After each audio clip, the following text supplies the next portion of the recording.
સર્વ મુક્તોને વસંત પંચમીના પાવન પર્વે હૈયાના હેતથી જય સ્વામિનારાયણ. ભાલા મુક્તો, આ એ વસંત પંચમી છે કે આ દિવસે વગર મુહૂર્તે મુહૂર્ત ગણાય છે. શા માટે આ વસંત પંચમીના દિવસે આટલી અલૌકિક પવિત્રતા આવી? આજે મારે વસંત પંચમીની વિશેષતાઓ ટૂંકમાં કહેવી છે. વસંત પંચમીને ભગવાન સ્વામિનારાયણ અને વસંત પંચમીને આપણી ભારતીય આર્ય સંસ્કૃતિની વિશેષતા ગાવી છે. આ વસંત પંચમીની પહેલી વિશેષતા એ છે કે વેદોનું અવતરણ અવની ઉપર ઋષિમુનિઓના દિવસે આ દિવસે સ્ફુરાયમાન થયું. આ એ વસંત પંચમી છે કે આ દિવસે માં વિદ્યા દેવી સરસ્વતી અવની ઉપર અવતરિત થયા. એટલા માટે જ આપણા ગ્રંથોમાં કહ્યું છે કે શુભમ કરોતિ કલ્યાણી વિદ્યા રૂપા સરસ્વતી વસંત પંચમી પુણ્યાયામ નમામિ તામ નિરંતરમ. એ વસંત પંચમીની પુણ્યતિથિએ હું માં સરસ્વતીને વંદન કરું છું. શું કામ? તો કે વસંતે શોભતે વિદ્યા સરસ્વત્યા પ્રસાદત તમો નશ્યંતિ ચેતાંસી જ્ઞાન દીપો વિરાજતે. અજ્ઞાન રૂપી અંધકારો મગજમાં અને ચિત્તમાં રહેલું વિનાશ પામે છે અને આત્મામાં પરમાત્માના અનુભૂતિ થાય છે. આવી અનેક કલ્યાણને દાત્રી, સર્વ વિદ્યાને વર્ધન કરનારી અને લેખન અને પાઠન કરનારાને અલૌકિક શક્તિને દેનારી એવી આ વસંત પંચમીના દિવસે અનેક કાર્યોની જનની હોવાથી એ સરસ્વતીનું પૂજન ભગવાન સ્વામિનારાયણે વહેલું કાલવાણીમાં કર્યું હતું અને લોજમાં પણ કર્યું હતું. એટલે ભગવાન સ્વામિનારાયણે પણ આ પરંપરાને આદર આપ્યો છે. આ એ વસંત પંચમી છે કે આ દિવસે ચૈતન્ય મહાપ્રભુના પત્ની વિષ્ણુપ્રિયા હતા. 24 વર્ષની ઉંમરે ચૈતન્ય મહાપ્રભુએ જ્યારે વિરક્તિનો વેશ લીધો ત્યારે વિષ્ણુપ્રિયા કહે છે કે તમે મને મૂકીને વયા જાશો? ત્યારે ચૈતન્ય મહાપ્રભુએ કહ્યું, તારા નામને તું સાર્થક કર. તારું નામ વિષ્ણુપ્રિયા છે એટલે તું પણ વિષ્ણુ પરમાત્માને પ્રિય થવા સર્જાણી છો. હું પણ મારો ચૈતન્ય પરમ ચૈતન્યને રમમાણ કરવા સર્જાણો છું. આ વસંત પંચમી એ વિષ્ણુપ્રિયા વિષ્ણુની પ્રિય બની ગઈ, એની પણ આ જન્મ જયંતિ છે. આ વસંત પંચમી એ છે કે આ દિવસે મહાકવિ કાલિદાસને મૂર્ખમાંથી પવિત્ર પાંડિત્યનું જ્ઞાન પરમાત્માએ પ્રદાન કર્યું હતું. એટલે અલૌકિક શક્તિનો આવિર્ભાવ, વિદ્યા, બ્રહ્મ વિદ્યા અને સદવિદ્યાની પ્રાપ્તિ આ દિવસે અનેક લોકોને થયેલી છે. આ એ પવિત્ર વસંત પંચમી છે કે આ વસંત પંચમીના પાવન દિવસે યોગ સમ્રાટ બ્રહ્માનંદ સ્વામીએ અવની ઉપર અવતરણ કર્યું. આ એ પવિત્ર વસંત પંચમી છે કે આ દિવસે વૈરાગ્ય મૂર્તિ નિષ્કુળાનંદ સ્વામીએ ધરતી ઉપર જન્મ ધારણ કર્યો. આ એ વસંત પંચમી છે કે ભૂલાતી જાતી વૈદિક સંસ્કૃતિને ગાગરમાં સાગરની ન્યાયે સ્વામિનારાયણ ભગવાનને આપી અને શિક્ષા પત્રી આપી. આ ધરતી ઉપર વિદ્વાનો તો અનેક થયા છે, એને મોટા ભાગની દેહ મૂક્યા પછી શું પ્રાપ્તિ થાય એની ચર્ચાઓ કરી છે. એમાં અપવાદ એક ભગવાન સ્વામિનારાયણ છે. ભગવાન સ્વામિનારાયણે ધામ માટે તો સતાદેહ સમાધિ કરાવીને અનેકને અનુભૂતિ આપી, પરંતુ અવની ઉપર કેમ લોકો સુખી થાય, કેમ બોલવું, કેમ ચાલવું, ક્યાં થૂકવું, ક્યાં ન થૂકવું, શા માટે વહેલા ઉઠવું, વહેલા ઉઠીને કરેલું કાર્ય કેવી રીતે તત્કાળ સિદ્ધિપ્રદ બને છે, આ બધી જ નાની નાની બાબતો માંડીને કોનો સંગ કરવો, કોનો સંગ ન કરવો, કોની વાતો સાંભળવી, કોની વાતો ન સાંભળવી, આ ધર્મથી આરંભીને ભક્તિ જ્ઞાન ને વૈરાગ્યના પિયુષ પાનારી અને એક ટૂંકી એવી ગ્રંથ કે જે ભક્તિ વેદાંત પ્રભુપાદના હાથમાં આવે તો એમ કે ભારતનું તમામ સાહિત્ય નાશ થાય પણ એક આ શિક્ષાપત્રી દેશે તો આખો ભારતીય સંસ્કૃતિનો વારસો અમર રહેશે.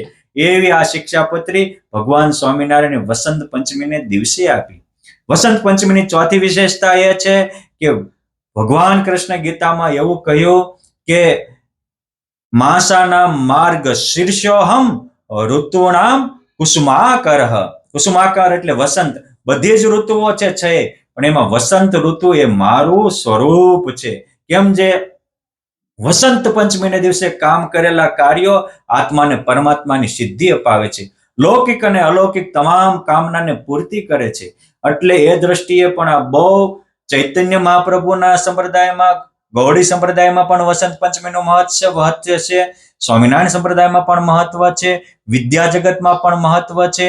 આર્ય સમાજના સ્થાપક દયાનંદ સરસ્વતીને પણ આ દિવસે સરસ્વતી વરી હતી, એટલે એ આર્ય સમાજ માટે પણ મહત્વ છે. પરંતુ મારે તો ગાવી છે ભગવાન સ્વામિનારાયણ અને વસંત પંચમીની અલૌકિકતા.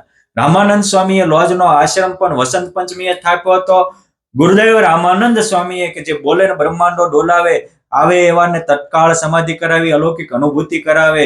અરે અહંકારી રઘુનાથ દાસ કે મેઘજી હુકડિયાને પણ ભગવાનનો અનુભવ કરાવે એવી સ્થિતિએ પહોંચાડનારા રામાનંદ સ્વામીએ વસંત પંચમીના પાવન દિવસે લોજમાં આશ્રમની સ્થાપના કરી હતી. આ વસંત પંચમીના પાવન દિવસે વિક્રમ સંવત 1842માં સત્સંગની માં મુક્તાનંદ સ્વામીને ભાગવતી દીક્ષા રામાનંદ સ્વામીએ આપી હતી. મહાનિષ્કામી બ્રહ્મચર્યની મૂર્તિ અને નિર્દોષતાની મૂર્તિ એવા મૂળજી બ્રહ્મચારીને પણ ભાગવતી દીક્ષા ભગવાન સ્વામિનારાયણ રામાનંદ સ્વામીએ આ દિવસે 1843માં આપી હતી. આ ભગવાન સ્વામિનારાયણ અવની ઉપર આવ્યા. વિક્રમ સંવત 1845માં ભગવાન સ્વામિનારાયણે છપૈયામાં વસંત પંચમીનો ઉત્સવ કર્યો. નારાયણ સરોવરમાં નાવા ગયા, ત્યાં કલશ પૂજન કર્યું. એ વખતે વરુણ, સૂર્ય આદિ તમામ દેવો ત્યાં હાજર થયા હતા અને મુક્તોએ પરમાત્માને પુષ્પે વધાવ્યા હતા. આ વસંત પંચમીના દિવસે ત્યાં છપૈયામાં રહેલા અનેક નરનારીઓને પુરુષોત્તમ નારાયણે દિવ્ય દેવોના અને મુક્તોના દર્શન કરાવ્યા હતા. એટલે આ વસંત પંચમીના દિવસ એટલે આપણા માટે દિવ્યતાના દર્શન કરવાનો દિવસ છે. આ વસંત પંચમી એટલે કૃષ્ણ ભક્તો માટે બે ઉત્સવો ગણાય છે. એક શરદ પૂનમનો ઉત્સવ તો આપણે બધા જ જાણીએ છીએ, ત્યારે ગોપીઓ સાથે કૃષ્ણ જેટલા ગોપીઓ હતી એટલા રૂપે રાસ રમાતા. પરંતુ બીજો ચૈતન્ય મહાપ્રભુએ પ્રવર્તિત કરેલો અને જયદેવે જેની વિસ્તૃત વ્યાખ્યા કરી છે એ છે વસંતનો રાસ ઉત્સવ. ઓલા રાસોત્સવમાં કૃષ્ણ ભગવાન અદ્રશ્ય થઈ જાય છે, આ રાસોત્સવમાં રાધા અદ્રશ્ય થઈ જાય અને કૃષ્ણ રાધાને ગોતવા નીકળે. એટલે વસંતનો રાસ એ અલૌકિક રાસ ગણાય છે. અને વસંત પંચમીથી આરંભીને રંગોત્સવ ફાગણ સુદ પૂનમ સુધીના રાસ અને વસંત લીલા વૈષ્ણવ પરંપરામાં આવે છે. એ જ મુજબ ભગવાન સ્વામિનારાયણે પણ આ વસંત પંચમી અનેક વાર રાસ રમી અને અનેક લોકોના જન્મ મરણના ત્રાસ મટાડ્યા હતા. આ એ વસંત પંચમીનો ઉત્સવ છે. ભગવાન સ્વામિનારાયણ તે દિવસે દિવ્યતા દર્શન કરાવી હતી. આ વસંત પંચમીના દિવસે ભગવાન સ્વામિનારાયણે અનેક ને અલૌકિક સ્થિતિઓ પમાડી હતી. ભગવાન સ્વામિનારાયણ જ્યારે વન વિચરણ કરતા હતા ત્યારે આ વસંત પંચમીના દિવસે હિમાલયમાં અનેક સિદ્ધિયોગીઓને સમાધિ કરાવીને અલૌકિક અનુભૂતિ કરાવી હતી. આ એ વસંત પંચમી છે. ભગવાન સ્વામિનારાયણ લોજમાં આવ્યા પછી વિક્રમ સંવત 1856 મહારાજે મુક્તાનંદ સ્વામી સાથે પહેલી વહેલી આ વસંત પંચમી ઉજવી હતી અને તે દિવસે કળશનું પૂજન કર્યું અને એ વખતે અનેકને પોતાના દિવ્ય દર્શન આપી અને હું જ પુરુષોત્તમ નારાયણ છું આવો નિશ્ચય કરાયો હતો. આ વસંત પંચમીના દિવસે પુરુષોત્તમ નારાયણ એક સેવા કરવા ગયા હતા. ભગવાન મને તમને શીખવાડે છે કે સુખી થવું હોય તો સ્વાર્થથી મટી અને સેવાભાવી બનો. સુખી થવું હોય તો પાપને છોડી અને પુણ્યના રસ્તે ચાલો. સુખી થવું હોય તો ભયથી મુક્ત થઈ અને ભાવની દુનિયામાં જીવતા થાવ. એ નકરી વેદ નો વાંચો, કોકની વેદના વાંચતા શીખો. આ એ વસંત પંચમી છે. ભગવાન સ્વામિનારાયણ લોકોની વેદના વાંચી પોદળે પોદળે બ્રહ્માંડ દેખાડી કેટલાયને દિવ્યને અનુભૂતિ કરાવી, દિગ્ધાઓ દૂર કરી અને લોકોને વિષય વાસનાના રસ્તેથી પાછા વાળી અને ઉપાસનાના અને ઈશ્વરની અનુભૂતિના રસ્તે ચડાવ્યા. સમાધિ પ્રકરણ ભગવાને વસંત પંચમીના પાવન દિવસે પહેલા વહેલા બે ત્યાંના બ્રાહ્મણોને કરાવી અને ચાલુ કરેલું. આ એ વસંત પંચમી છે કે પછી ભગવાન સ્વામિનારાયણે જ્યારે કાલવાણીમાં આવ્યા ત્યારે રામાનંદ સ્વામીની સાથે ભગવાન સ્વામિનારાયણ વિક્રમ સંવત 1857માં કાલવાણીમાં વસંત પંચમી કરી. મુક્તાનંદ સ્વામીએ તે દિવસે પાયોજી મેં તો પુરુષોત્તમ વર પાયો આ પદ ગાય અને અલૌકિક અનુભૂતિ થઈ. ત્યારે પણ ભગવાને કેટલાકને દિવ્ય સમાધિ કરાવી હતી. પછી ભગવાન સ્વામિનારાયણ વિક્રમ સંવત 1858 કારતક સુદ એકાદશીએ જેતપુરમાં ગાદીએ બેઠા. રામાનંદ સ્વામી સ્વધામ સિદ્ધાવ્યા. પછી પહેલી વહેલી વસંત પંચમીનો ઉત્સવ ભગવાન સ્વામિનારાયણે વિક્રમ સંવત 1858માં માણાવદરમાં કર્યો હતો. હજારો લોકોને સમાધિ કરાવી, અલૌકિક અનુભૂતિ કરાવી હતી. રામ ઉપાસીને રામના દર્શન, કૃષ્ણ ઉપાસીને કૃષ્ણના દર્શન, શિવ ઉપાસકને ભગવાન ભોળાનાથના દર્શન, સૂર્ય ઉપાસકોને સૂર્યના દર્શન અને તીર્થંકરો જૈન ઉપાસકોને તીર્થંકરોના દર્શન કરાવ્યા હતા. આ એ વસંત પંચમી છે. વળી વિક્રમ સંવત 1859માં ભગવાન સ્વામિનારાયણે એક સાથે બે રૂપ ધારણ કરી. એક રૂપે લોયામાં મહારાજે વસંત પંચમીનો ઉત્સવ કરી સુરાખાચરાદિક ભક્તોને સુખ્યા કર્યા. બીજા રૂપે ભગવાન સ્વામિનારાયણ અમદાવાદમાં હતા. ખુશાલ ભટ્ટ જે ગોપાળાનંદ સ્વામી પાછળથી થયા, એ ભગવાન સ્વામિનારાયણના દર્શન કરવા માટે ત્યાં અમદાવાદ આવ્યા હતા. અને એ ખુશાલ ભટ્ટના યોગથી ત્યાંના એ વખતના આગેવાન અને આમ દિવાન કહી શકાય એવા ચિમનરાવજી હતા, એ સત્સંગી થયેલા. એમને કહીને ગોપાળાનંદ સ્વામીએ પહેલા વહેલા વસંત પંચમીમાં પુરુષોત્તમ નારાયણની ભવ્ય શોભાયાત્રા કાઢી હતી. અને અમદાવાદમાં પણ લાખો લોકોને અલૌકિક અનુભૂતિ કરાવી, અનેકના ચિત્તને ખેંચી અને પુરુષોત્તમ નારાયણે પરમાનંદના અધિકારી બનાવ્યા હતા. આ વસંત પંચમીના દિવસે અમદાવાદમાં અનેક વિફરેલાને ભગવાનને શાંત કર્યા હતા, વેરાયેલાને એક કર્યા હતા અને કેટલાય લોકો ખરાબ રસ્તો છોડી અને અલૌકિક રસ્તે આવ્યા હતા. આ એ વસંત પંચમી છે કે પછી 1860માં ભગવાન સ્વામિનારાયણે ત્રીજી વસંત પંચમીનો ઉત્સવ એ શેખપાટમાં કર્યો હતો. હરિચરિત્રામૃત સાગરમાં તે દિવસે નિષ્કુળાનંદ સ્વામી ઉર્ફે લાલજી સુતારે ભગવાનની જે પૂજા કરી અને ચંદનની હારો કરી, પુષ્પના ગુથીને ભગવાનને ફૂલડે ગરકાવ કર્યા, કળશનું પૂજન કરાવ્યું, ત્યારે અનેક ધામના મુક્તો પણ આવ્યા, એને દર્શન કર્યા, હજારોને દિવ્ય દર્શન કરાવ્યા. એની વિસ્તારથી વર્ણન છે. આ શેખપાટમાં મહારાજે વસંત પંચમી કરી અને પછી બીજે દિવસે કહ્યું કે લાલજી, અમારે ભોમિયા તરીકે ભુજ કોઈક વ્યક્તિની જરૂર છે. અને ત્યાંથી શેખપાટમાંથી વસંત પંચમીનો ઉત્સવ કરી અને ભગવાન સ્વામિનારાયણે તે દિવસે ભાદરાના ભક્તોને મનોરથ પૂરા કરવા બીજા રૂપે ભાદરા પણ વસંત પંચમીનો ઉત્સવ કર્યો હતો. એટલે 1859 અને 1860 આ બે વસંત પંચમીના ઉત્સવ એવા છે કે બે સ્વરૂપે ભગવાનને કર્યા. 59 નો લોયામાં અમદાવાદમાં કર્યો અને 60 નો શેખપાટમાં ભાદરામાં કર્યો. અને પછી શેખપાટથી લાલજી સુતારને લઈને ગયા, આધોઈમાં દીક્ષા આપી નિષ્કુળાનંદ સ્વામી થયા. વાત સત્સંગમાં પ્રસિદ્ધ છે. વળી ભગવાન સ્વામિનારાયણે 1861ની વસંત પંચમીનો ઉત્સવ ભવ્યતાપૂર્વક કારિયાણીમાં કર્યો હતો. માચા ખાચર, વસ્તા ખાચર એની સેવા ભાવનાને પૂર્ણ કરવા માટે ભગવાન સ્વામિનારાયણે ત્યાં ભવ્યતાપૂર્વક મોટો વસંત પંચમીનો ઉત્સવ કર્યો. ગઢપુરથી એભલ બાપુ વગેરે પરિવારો આવ્યા હતા. એ બધાને સમાધિમાં અલૌકિક અનુભૂતિ કરાવી. એ દિવસે એ વસ્તા ખાચર ને માચા ખાચરે પોતાની તમામ સંપત્તિ પરમાત્માને સમર્પણ કરી. તે દિવસે ભગવાન સ્વામિનારાયણે રંતી દેવના રાજાનું આખ્યાન આખું ભક્તોને કહ્યું હતું કે જે આવા બીજા માટે જીવે છે, પરોપકાર માટે જીવે છે, એને પરમાત્મા દર્શન આપે છે, પરમાત્મા એને વશ થાય છે. એમ કરીને જનહિતાર્થે કરેલો તળાવ એનું આ વસંત પંચમીના દિવસે લોક હિતાર્થે સમર્પિત કર્યું અને મોટો એ નિમિત્તે રુદ્રયાગ કર્યો હતો. એ રુદ્રયાગમાં 40,000 જેટલા બ્રાહ્મણો આવ્યા હતા. બધાને ભગવાનને જમાડ્યા હતા, દિવ્ય દર્શન કરાવ્યા હતા.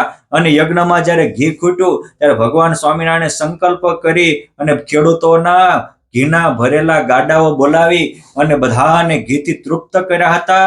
આ યજ્ઞમાં બોટાદના અજાભાઈ દવે જે આવ્યા હતા અને મહારાજે કીધું કે તમે વરુણીમાં બેસો, મને કોઈ મંત્ર ન આવડે.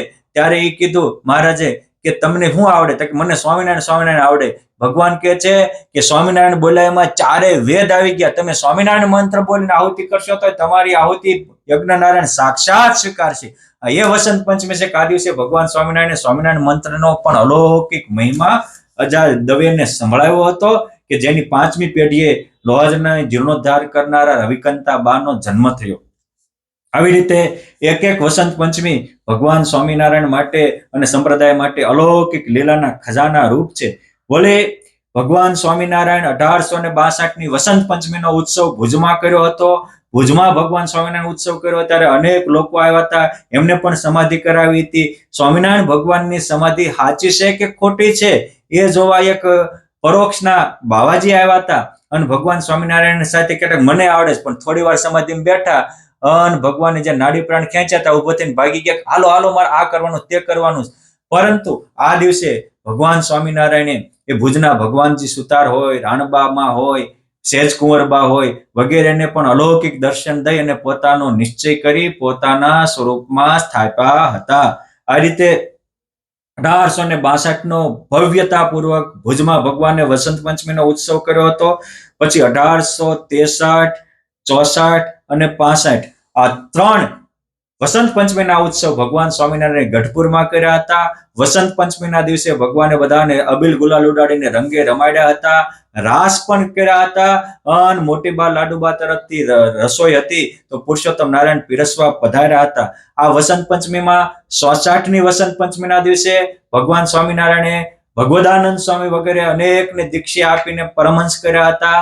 તો 65ની વસંત પંચમીના દિવસે ભગવાન સ્વામિનારાયણે શિવાનંદ સ્વામી, યોગાનંદ સ્વામી, કપિલેશ્વરાનંદ સ્વામી કે જેના વચનામૃતના પ્રશ્નો છે વગેરે 18 પરમહંસો આ દિવસે કર્યા હતા.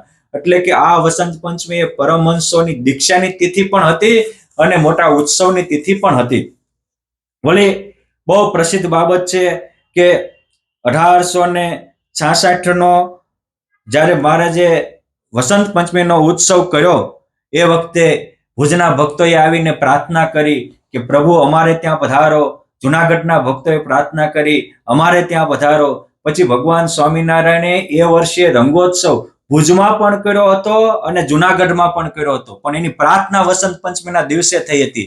એટલે કે વસંત પંચમીના દિવસે પ્રાર્થના કરીને કરેલા મનોરથ પુરુષોત્તમ નારાયણ સફળ કરે છે. માટે એટલા માટે વસંત પંચમી પરમ ભાગ્યશાળી અને અલૌકિક ગણાય છે. વળી વિક્રમ સંવત 1867ની વસંત પંચમીનો ઉત્સવ ભગવાન સ્વામિનારાયણે ડભાણમાં કર્યો હતો. ડભાણમાં તળાવના કાંઠે મોટો વડલો હતો. તે દિવસે ત્યાં હિંડોળો બાંધીને ભગવાન સ્વામિનારાયણને ઝુલાવ્યા હતા. ભગવાન સ્વામિનારાયણે તે દિવસે વસંત પંચમીના દિવસે ત્યાં ભાગવતજીની પારાયણનું શ્રવણ કર્યું હતું અને એ શ્રવણ મયારામ મહેતા કરતા હતા. એ જોઈને ડભાણના વિપ્ર જગન્નાથને એમ થયું મારે પણ આવી રીતે રીઝવવા છે. અને આ દિવસે ભગવાન સ્વામિનારાયણે આ વસંત પંચમીના દિવસે એ દભાણના જગન્નાથ વિપ્રને કહ્યું હતું કે તમારે અમારી સેવા કરવી હોય તો ઘર બહાર છોડીને ચાલી નીકળજો. આ સુકાનંદ સ્વામીનો ગૃહ ત્યાગ ડે પણ આ વસંત પંચમીનો દભાણના વસંત પંચમીનો દિવસ નક્કી થયો. માટે આ સંસારના મોહને મૂકવાનો, આત્માને પરમાત્મામાં જોડવાનો, ભગવાનને હૈયાના હિંડોળે ઝુલાવી અલૌકિક આનંદ માણવાનો દિવસ છે. વળી 1868 એ ભગવાન સ્વામિનારાયણે વસંત પંચમીનો ઉત્સવ નાગડકામાં કર્યો હતો. નાગડકામાં તે દિવસે એક ભક્ત રુદ્રાક્ષની માળા લાવ્યા હતા. મહારાજે આમ હાથ લખીને રુદ્રાક્ષની માળા તોડી અને કહ્યું બધા જ હવેથી રુદ્રાક્ષનો પારો રાખજો. બ્રહ્માનંદ સ્વામી, મુક્તાનંદ સ્વામી કહે છે કે મહારાજ મહારાજ કે કારણ એટલું છે કે આવતો ભયંકર દુકાળ પડશે ત્યારે માણસોને ભક્ષી જશે. અરે પ્રસૂતિ પામેલા નાના બાળકને એની માતા ખાઈ જશે, એટલી અન્નની તાણ પડશે. પરંતુ અમારું વચન માનશે એને ભગવાન રક્ષા કરશે.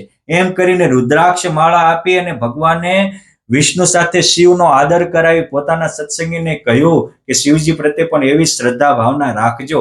અને આવી રીતે ભગવાને ભવિષ્યવાણી આ નાગડકાના વસંત પંચમીના ઉત્સવે કહી હતી. અને પછી તો ભગવાન સ્વામિનારાયણ આ પ્રસંગે જ્યાં જ્યાં જતા ત્યાં કહેતા હતા અને કેટલાયને તો અક્ષય પાત્ર સમાન કોઠીઓ કરી અને આ દુકાળને પાર ઉતરાવ્યા હતા. વળી ભગવાન સ્વામિનારાયણે 1869 અને 70 આ બે વસંત પંચમી ગઢપુરમાં કરી હતી. 71ની વસંત પંચમી પણ ગઢપુરમાં કરી, અનેક લીલાઓ કરી હતી. અને વિક્રમ સંવત 1872ની વસંત પંચમી ભગવાન સ્વામિનારાયણે ધર્મપુરમાં કુશળકુરબાઈને રાજી કરવા કરી હતી. આ વસંત પંચમીના ઉત્સવે કુશળકુરબાઈએ 10,000 જેટલા પોતાના ભીલ સૈનિકો હતા એને બોલાવ્યા હતા. ભગવાન સ્વામિનારાયણે કહ્યું કે હે ભીલો, એકવાર આ અમારા સંતોના દર્શન કરો, તમારો ઉદ્ધાર થશે. એના દર્શન કર્યા, ઉદ્ધાર કર્યો. કુશળ કુંવરબાઈએ પોતાની ભાવના સમર્પિત કરી. એની પ્રસન્નતાથી રાજી થઈને મહારાજે માગવાનું કહ્યું. ત્યારે કુશળ કુંવરબાઈએ કહ્યું હતું, મહારાજ, આ અમારું 700 ગામનું પરગણું છે, સૌનું કલ્યાણ થાય એવું કહો. ત્યારે ભગવાને કહ્યું હતું કે આ અત્યારે જે કોઈ આવ્યા હશે, જેને અમારા સંતોને દર્શન કર્યા, વંદન કર્યા, બધાનું અમે કલ્યાણ કરાવશું. શા માટે? તો કે ખાતો તપાસ્યો જીવકો જબહુ એસો હિસાબ મિલત હે તબહુ સંત કે દર્શક સેવા કરે જેહી તાકો ઉદ્ધાર હોવત સદ્ય તેહી. જે સંતોના દર્શનને સેવન કરે એનો ઉદ્ધાર થાય એવું અમે જીવના ખાતા તપાસ્યા ત્યારે નીકળ્યું. અને એ વસ્તુ કહે અને ભગવાન સ્વામિનારાયણ કહે છે કે તમને આટલા પરમહંસોના દર્શન થયા, તમારો બધાનો ઉદ્ધાર થશે અને એ પરગણાના બધા જ લોકોના કલ્યાણનો કોલ આ વસંત પંચમીના પાવન દિવસે ધર્મપુરના મહારાણી કુશળ કુંવરબાઈને આપ્યો હતો. અને આ વસંત પંચમીના દિવસે ભગવાન સ્વામિનારાયણે પહેલો વહેલો નંગ જડિત સુવર્ણનો મુગટ ધારણ કર્યો હતો. અને મુંગટ છબી અદ્ભુત આજ બની પદો પ્રેમાનંદ સ્વામી વગેરે રચ્યા છે. એ મુંગટ આજે પણ ગઢપુર અને વડતાલ વગેરે સ્થાનોમાં પ્રસાદીનો સચવાયો છે. એ મુંગટ પણ આ દિવસે ભગવાન સ્વામિનારાયણે ધારણ કર્યો હતો. વળી વિક્રમ સંવત 1873, 74 ને 75 આ 3 વસંત પંચમી મહારાજે પાછી ગઢપુરમાં ઉજવી હતી. ઘેલામાં સ્નાન કરવા ગયા હતા, ભક્તોને રંગે રમાડ્યા હતા, પ્રેમથી જમાડ્યા હતા. અને વિક્રમ સંવત 1875 ભગવાન સ્વામિનારાયણે પહેલા વહેલા આદરજમાં અન્નકોટ ઉત્સવ પ્રસંગે 4 સદગુરુ કર્યા હતા. બીજા 4 સદગુરુ પછી પ્રબોધની એકાદશીએ જેતલપુરમાં કર્યા. અને બીજા 4 સદગુરુ આ વસંત પંચમીને દિવસે કે જે શામળિયા ચૈતન્યાનંદ સ્વામી, યોગાનંદ સ્વામી, શિવાનંદ સ્વામી અને મહાત્માનંદ સ્વામી, આ સદગુરુને ભગવાન સ્વામિનારાયણે આ વસંત પંચમીના દિવસે ગઢપુરમાં કર્યા હતા. અને મહારાજ બોલ્યા હતા કે જેમ 12 સૂર્ય આકાશમાં ઉદય થાય, બધું જ અંધકાર જાય, એમ અમે આ 12 સદગુરુ રૂપી સૂર્ય થાપા છે, તમારા તમામના અજ્ઞાન હરશે, આત્મામાં પરમાત્માની મૂર્તિ રમતી કરશે, અલૌકિક સુખથી તમને ભરશે. આવી રીતે આ વસંત પંચમીના મહારાજે ઉત્સવ કર્યો હતો. વળી વિક્રમ સંવત 1876 એ વસંત પંચમી ભગવાને ગઢપુરમાં કરી. તે દિવસે ભગવાન સ્વામિનારાયણે ગઢડા પ્રથમ પ્રકરણનું 41મું વચનામૃત એકોહમ બહુશ્યામ પ્રજાયમનો રહસ્ય સમજાવ્યું હતું. આ વચનામૃત મેં યુટ્યુબમાં મૂક્યું છે, એમાંથી સાંભળી લેજો. આ દિવસે ભગવાન સ્વામિનારાયણે પહેલા વહેલા મંદિર કરવાના સંકલ્પ સાથે આનંદાનંદ સ્વામી અને ભૂમાનંદ સ્વામી બંનેને અમદાવાદમાં જમીન જે હતી એને વ્યવસ્થિત બાંધવા અને સંપાદિત કરવા મૂક્યા હતા. જમીન સંપાદનનો વ્યવસ્થિત સંકલ્પ ભગવાન સ્વામિનારાયણે 1876 વસંત પંચમીના દિવસે કરેલો. બાદ જમીનનું કામ પૂર્ણ થતા ત્યાં ધર્મશાળા પણ કરાવી હતી. અને ધર્મશાળાનું કામ ચાલતું હતું. પછી આનંદાનંદ સ્વામી દ્વારા અમદાવાદનું મંદિર ભવ્ય નિર્માણ થયું. પરંતુ આ પ્રસંગ ત્યારનો છે. વળી 1877 વસંત પંચમી ભગવાન સ્વામિનારાયણે ભવ્યતાપૂર્વક લોયાધામમાં કરી હતી. લોયાધામમાં આ વસંત પંચમીનો મોટો ઉત્સવ કર્યો ત્યારે હજારો લોકો ભેગા થયા હતા. મહારાજે કહ્યું કે આ બીજે દિવસે એટલે કે વિક્રમ સંવત 1877 માસ સુદ સાતમે મારે ભવ્ય શાકોત્સવ કરવો છે. શાકોત્સવનો સંકલ્પ ભગવાન સ્વામિનારાયણે આ દિવસે કર્યો. બીજા દિવસે બધી શાકોત્સવની તૈયારી થઈ અને ત્રીજા દિવસે એટલે 1877 માસ સુદ સાતમે લોયામાં ભવ્ય શાકોત્સવ થયો. પરંતુ ભગવાન સ્વામિનારાયણે કહ્યું કે આ શાકોત્સવનું શાક ખાશે, આ ઉત્સવને યાદ કરશે, એનો પણ ઉદ્ધાર થશે. આવી રીતે લોયાની વસંત પંચમીનો ઉત્સવ પણ સત્સંગમાં બહુ પ્રસિદ્ધ છે. 1878 વસંત પંચમી ભગવાન સ્વામિનારાયણે ગઢપુરમાં કરી. એ દિવસે યોગ સમ્રાટ યતિરાજ બ્રહ્માનંદ સ્વામીએ સુમતિ પ્રકાશ જે વિદુર નીતિના આધારે લખાયેલો ગ્રંથ એ ભગવાન સ્વામિનારાયણને સમર્પિત કર્યો. એટલે કે આ વસંત પંચમીના એ દિવસ છે કે આ દિવસે અનેક સંતોએ નવા ગ્રંથોની પણ રચનાઓ કરી છે. વિક્રમ સંવત 1879 ભગવાન સ્વામિનારાયણ લોયા હતા. લોયાથી મૂળના રામભાઈ પરમાર વગેરે આવ્યા. એને ભગવાન સ્વામિનારાયણે રાધા કૃષ્ણ દેવની મૂર્તિઓ આપી હતી. એની પ્રાર્થનાથી ભગવાન સ્વામિનારાયણ એ મૂર્તિઓની 2 મહિના સુધી પૂજા કરી હતી. એ લઈને લોયાથી મૂળી ધામમાં ગયા અને મૂળીમાં આજે જે પરમહંસોની ભોજનાલય છે, એ જગ્યાએ ચરણારવિંદ કરેલો એક ઓટો છે, એ સ્થાને નાના મંદિરમાં હરિમંદિરમાં ભગવાન સ્વામિનારાયણે રાધા કૃષ્ણ દેવની સ્થાપના પણ આ દિવસે કરી હતી. એટલે મૂળીનો પ્રતિષ્ઠા દિવસ આ છે. અને ત્યારબાદ બ્રહ્માનંદ સ્વામી વિશાળકાય મંદિર કર્યું અને 1888માં ત્યારબાદ 10 વર્ષે એ આજે મોટું મંદિર છે એની પણ પ્રતિષ્ઠા તે દિવસે કરી. અને આ પ્રતિષ્ઠાના દિવસે યોગ સમ્રાટ ગોપાળાનંદ સ્વામી પણ મળી ગયા હતા.